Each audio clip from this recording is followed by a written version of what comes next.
80 ఏళ్ల కంటే ముందు కురిసినంత అత్యధిక వర్షపాతం ఈరోజు నగరంలో కురిస్తే ఏ కాలనీలైనా ముంపు గురైనాయా, ఏ రోడ్లైనా జలమయమైనవా, వాటన్నిటిని హైడ్రాన్ పెట్టి సారు మీరు వానలు పడుతుంటే మీ ఇంట్లో అర్రల బొంత కప్పుకొని నిమ్మలంగా ఉంటే మీకు పట్టణంలో వచ్చిన వరదలతోనే ఆగమైన కాలనీలు ఏడగానొస్తాయి, చెరువుల లెక్క నిండిన రోడ్లు ఏడగానొస్తాయి.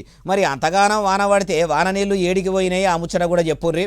ఒకప్పుడు చంద్రబాబు నాయుడు గారు వాటర్ హార్వెస్ట్ పిట్స్ అని తీసుకొస్తే నేను ఇప్పుడు వాటర్ హార్వెస్టింగ్ వెల్స్ అని 10 లక్షలు 20 లక్షల లీటర్ల నీళ్లను రోడ్ల మధ్యలోనే పెద్ద పెద్ద బావులు తయారు చేసి భూమిలో నీళ్లు ఇంకిపోయేటట్టు చేసి రోడ్ల మీదకి వచ్చే నీళ్లను భూమిలో పెద్ద బావులు తవ్వి దాంట్లలో నిల్వ చేసి భూమి గుంజుకునేటట్టు చేసినాయాలి నేను. అగో రోడ్ల నడమల పట్టణంలో ఆ పెద్ద పెద్ద బాయిలు ఏడదొవ్విచ్చిరో కూడా ఓ పారి మీరే చెప్పాలి సారు.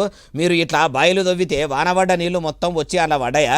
ఎందుకు సారు ఇట్లా బైరూపల మాటలు? ఓ దిక్కు చిన్న చినుకు పడితే సిటీ మొత్తం చిత్తడ అవుతున్నది, రోడ్లన్నీ మత్తడి దొంకుతున్నాయి, రోడ్లు మొత్తం చెరువులు కుంటలు వాగుల లెక్క అలుగులు ఎల్లుతున్నాయని పట్నం పబ్లిక్ నెత్తి నోరు కొట్టుకుంటుంటే ఇట్లా పనికిరాని మాటలు చెప్పుకుంటా మీ చేయి సరకారు పతారను మీరే తక్కువ చేసుకుంటారు.